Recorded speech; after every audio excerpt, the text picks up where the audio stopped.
پنجاب کی طرف یعنی جو دو اہم باتیں ہیں وہ یہ ہے کہ چودھری پرویز الہی صاحب یقینی طور پر اگر عمران صاحب نہیں چاہتے تو وہ چیف منسٹر نہیں بن سکتے، خواب بھی نہیں دیکھ سکتے تھے دوبارہ چیف منسٹر بننے کا.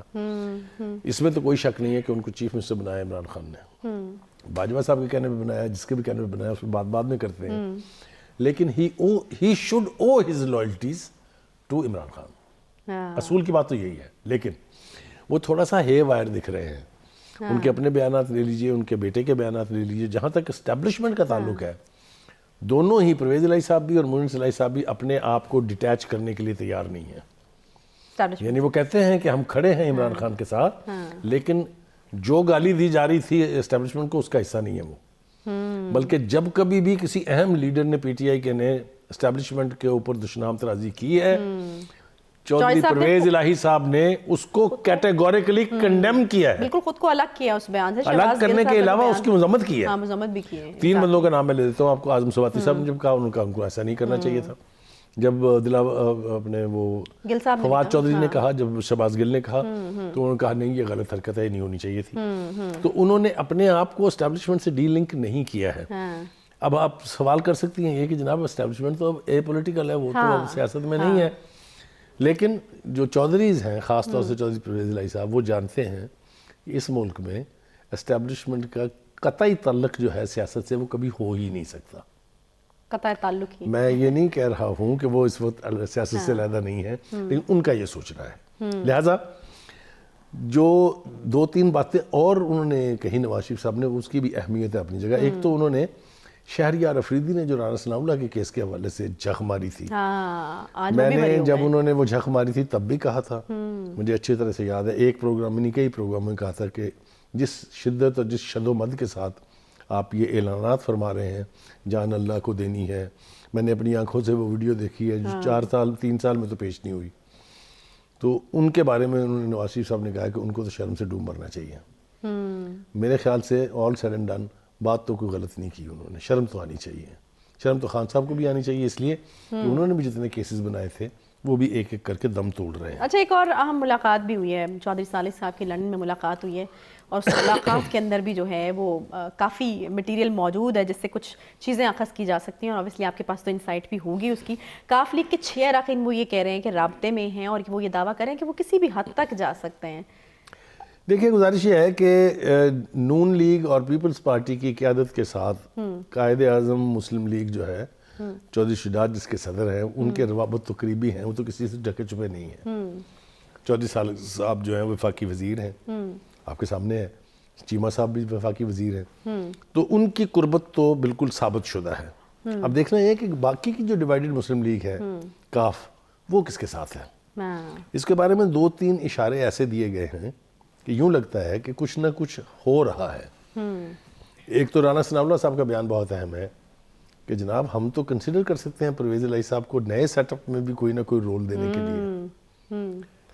بار بار یہ میسج جو ہے ہم دیکھ رہے ہیں کہ وہ بھیجا جا رہا ہے، لیکن مشروط طور پہ. اس بار دیکھیں، چودھری صالح کا جا کے نواز شریف صاحب کو لندن میں ملنا، چودھری شجاعت حسین کے پیغام دینا ان کو، اور اس کے بعد نون لیگ کی طرف سے، اس کے ذرائع کی طرف سے یہ کہنا کہ اگر پرویز الہی صاحب کھل کے سامنے آ جائیں تو ہم ان کو کنسیڈر کر سکتے ہیں فار اینی فیوچر رول. یہ سارے اندیز ہیں نا، سیاست میں انڈیکیٹرز ہی ہوتے ہیں جو طے کرتے ہیں کہ مستقبل میں آنے والے. ہمیں کڑیاں ملتی ہوئی تو نظر آ رہی ہیں نا بخاری صاحب. جیسے چودھری صالح صاحب کی ملاقات ہوئی، پھر ان کے والد ہیں جن کا سلام پہنچایا انہوں نے آج چودھری شجاعت صاحب. پھر کل ہم یہ بھی ڈسکس کر چکے ہیں کہ رابطے اب بالکل کٹے ہوئے نہیں ہیں چودھری پرویز الہی اور چودھری شجاعت حسین کے مابین. دیکھیے، پرویز الہی صاحب کو یہ سوچنا ہے کہ وہ 6 مہینے کے لیے یا 2-3 مہینے کے لیے چیف منسٹر رہنا چاہتے ہیں یا ایک لمبے عرصے کے لیے اپنا رول دیکھتے ہیں. کل میں نے آپ سے کہا تھا، آپ لالچ دے رہے ہیں. نہیں، میں نے کل آپ سے کہا تھا کہ انہیں اپنی سیاست کو ایک طرف رکھ کے اپنے بیٹے کی سیاست جو ہے، جو مستقبل کی لیڈرشپ ہے، اس کا بھی سوچنا ہے.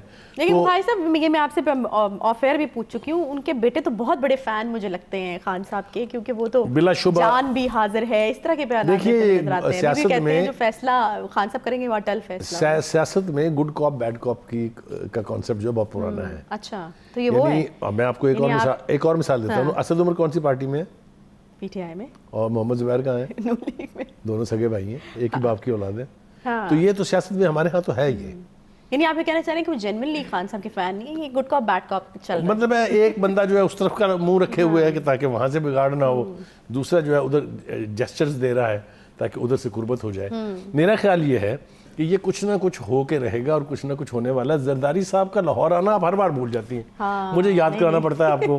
وہ جو 4 گھنٹے بیٹھے ہیں چودھری شجاعت صاحب کے گھر، آپ کا خیال ہے کیا کر رہے ہیں؟ کھانا کھا رہے ہیں؟ عیادت کر رہے تھے. اچھا عیادت تو 2 منٹ میں ہو جاتی ہے نا، کیسے ہیں آپ وغیرہ. تو میرے خیال سے بظاہر عیادت ہو رہی تھی لیکن اندر یقیناً کچھ نہ کچھ پک رہا ہے. ڈیلی میل کی جو سٹوری ہے اس کے حوالے سے ہم نے ذکر کیا تھا. مریم اورنگزیب صاحبہ کا آج ایک بڑا اہم بیان سامنے آیا ہے اور وہ یہ کہتی ہیں کہ وزیر اعظم ہاؤس سے ڈیلی میل کی جو سٹوری ہے وہ پلانٹ کرائی گئی تھی. سیاسی بیان ہے بخاری صاحب، یہاں جنرلی کچھ ثبوت موجود ہیں؟ میرے خیال سے اس میں دونوں ایلیمنٹس ہیں. یہ سیاسی بیان بھی ہے لیکن اس میں کچھ حقائق بھی ہیں. دیکھیے ڈیوڈ روڈز پاکستان آیا تھا اور پرائم منسٹر ہاؤس کے گیسٹ کے طور پہ آیا تھا. That is the time when this whole thing was concocted کہہ لیجیے یا تیار کی گئی یا کوک کی گئی جو بھی ہوئی. اور اس کے بعد وہ جا کے وہاں پہ انہوں نے آرٹیکل لکھ دیا. It was not a news report, it was an article. اچھا. اور آرٹیکل میں لکھ دیا کہ جناب یہ تو ایسے بے ایمان ہے کہ انہوں نے تو فلڈ کے پیسے کھا گئے. پہلی بات تو یہ ہے کہ یہ سٹوری کروانے سے پہلے سوچنا چاہیے تھا کہ ڈونر ملکوں میں اگر اس طرح کی کہانی چلوائی جائے کہ آپ کے ملک کا وزیر اعظم ایڈ کے پیسے کھا جاتا ہے تو آپ اپنے ملک کی ریپوٹیشن کے بارے میں سوچیں ذرا کیا. اور پھر آگے آنے والے دنوں میں آپ کے اوپر کوئی آفت آتی ہے تو پھر کوئی انٹرسٹڈ آئی ہوئی ہے. ابھی تو اس آفت سے ہمیں نجات نہیں ملی ہے جو سیلاب والی ہے. تو کوئی انٹرسٹڈ بھی نہیں ہوگا آپ کی مدد. تو ایک تو یہ رویہ خان صاحب کا بہت پرانا ہے. خان صاحب جتنے انٹرنیشنل فورمز پر گئے ہیں، چاہے وہ یعنی جو وہ شنگھائی آرگنائزیشن ہے اس کی تنظیم ہو، چاہے وہ یہ جو آرگنائزیشن آف اسلامک کانفرنس ہے OIC وہ ہو، چاہے وہ ڈیووس کی اکنامک کانفرنس ہو، سمٹ ہو، ان سب میں جا کے انہوں نے ایک چیز بڑی شد و مت سے ثابت کی ہے کہ پاکستان کرپٹ ملک ہے، پاکستان کی اشرافیہ ساری کرپٹ ہے، پاکستان میں کوئی آنسٹ آدمی نہیں ہے. اور اس کے بعد کس منہ سے وہ یہ کہتے ہیں کہ لوگ یہاں آ کے انویسٹ کریں، وہ میری بات سمجھ میں نہیں آئی. تو کوئی نہیں آیا. جتنے مرضی ان کے فگرز کے دعوے دیکھ لیں، آپ مجھے بتائیں کوئی ایک میگا پروجیکٹ لگا ہو جو باہر کے سرمایہ دار نے سپانسر کیا ہو. بلکہ ہوا کیا کہ جو سی پیک جیسا پروجیکٹ تھا which was transparent, which was in the interest of Pakistan, وہ بھی رک گیا تھا. اور وہ بھی اس لیے رک گیا تھا کہ خان صاحب کے 2 وزراء نے، ایک سرفراز داؤد صاحب اور دوسرے اسد عمر صاحب، انہوں نے اسپرشنز کاسٹ کی تھی کہ یہ جو معاہدے ہوئے ہیں یہ مشکوک ہیں، ہم ان کو ریوزٹ کریں گے اور انویسٹیگیٹ کرائیں گے. مجھے اچھی طرح سے یاد ہے چائنا کے ڈپٹی پرائم منسٹر نے پھر اس پہ ریئیکٹ کرتے ہوئے کہا تھا فارن آفس کی بریفنگ میں کہ ہم انتظار کریں گے، ہم نے کام روک دیا ہے. یا سلو ڈاؤن کا لفظ استعمال کیا تھا انہوں نے، we are slowing down work at the project. آپ جب تسلی ہو جائے آپ کی تو آپ ہمیں بتا دیجیے گا. یہ ایک بڑا جس کے نتیجے میں 3 سال تک سے زیادہ تک اس پر کام بند رہا.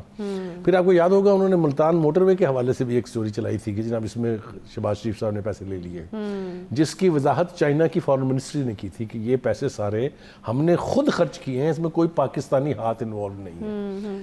تو جب یہ حال آپ کر رہے ہوں ملک کے یعنی جو لیڈرز ہیں، ملک کی جو اشرافیہ ہے، ملک کی جو ایڈمنسٹریشن ہے، اس کے حوالے سے تو پھر آپ کی بات کون سنے گا؟ وہ ہم نے دیکھ لیا، اس کا نتیجہ بھی ہم نے دیکھ لیا. اچھا، گوئنگ بیک ٹو دا وہی والا اسٹیٹمنٹ، کیونکہ مجھے سمہاؤ ایسا لگ رہا ہے کہ اس کے اندر ہیں کچھ میسیجز ہیں، کچھ اشارے ہیں. یہ جو ذرائع بتا رہے ہیں اور ذرائع کے تھرو یہ سرکولیٹ اس طرح کی چیزیں کرائی جاتی ہیں. اگر آپ کوئی میسیج دینا چاہتے ہیں، میسیج یہ ہے نون لیگ پنجاب میں پرویز الہی صاحب کو وزیر اعلیٰ بنانے کے لیے تیار ہے. تو اس کے اندر یقیناً بہت سارے میسیجز ہیں. کس قسم کی جو ہے وہ شیورٹی چاہتی ہے اس بار نون لیگ؟ کیونکہ پچھلی بار جو ہوا تھا وہ ہم نے دیکھا تھا کہ کس طرح تسلی ہوگی. پرویز الہی صاحب کیا کر دیں گے تو نون لیگ کو اب لگے گا کہ نہیں. میں عرض کرتا ہوں، پہلی دفعہ یہ ہوا تھا کہ جناب آصف زرداری صاحب تشریف لائے تھے. چودھری پرویز الہی کے چودھری شجاعت کے گھر پر لمبی میٹنگ ہوئی تھی. 6 گھنٹے ایک دن وہ بیٹھے رہے تھے وہاں. یاد ہے آپ کو ان کا کھانا بھی بلاول ہاؤس سے وہیں پہنچا تھا کیونکہ وہ پریزی کھانا کھاتے ہیں. تو بات اندر کھاتے طے ہوئی تھی کہ بھائی آپ ہمارے چیف منسٹر بن جائیں، ہم آپ کو مان لیتے ہیں PDM والے. تو اس کے اوپر ایگریمنٹ ہو گیا تھا کیونکہ ہماری جو سیاست ہے، جو ہماری جو روایت ہے، اس میں جب آپ دعائے خیر کر کے مٹھائی کھا لیتے ہیں تو اس کو سمجھا جاتا ہے کہ یہ مہر ثبت ہو گئی ہے اس کے اوپر، اب اس سے انحراف ممکن نہیں ہے. لیکن وہ جو میں کہتا ہوں کہ وہ رات سوئے چودھری پرویز الہی صاحب جو تھے وہ نون لیگ کے چیف منسٹر تھے، صبح بنی گلہ میں آنکھ کھولی تو وہ PTI کے چیف منسٹر ہو گئے. اب نون لیگ یہ رسک لینے کے لیے تیار نہیں ہے. وہ یہ چاہ رہے ہیں ان سے کہ وہ کیٹیگوریکلی ڈس ایسوسیٹ کریں اپنے آپ کو پی ٹی آئی سے اور ہمارے ساتھ شمولیت یا ہمارے ساتھ اشتراک کا واضح اعلان کریں, تب ہم ان کو کنسیڈر کریں گے. میرے خیال سے یہ تقاضا کوئی اتنا غیر منطقی نہیں ہے.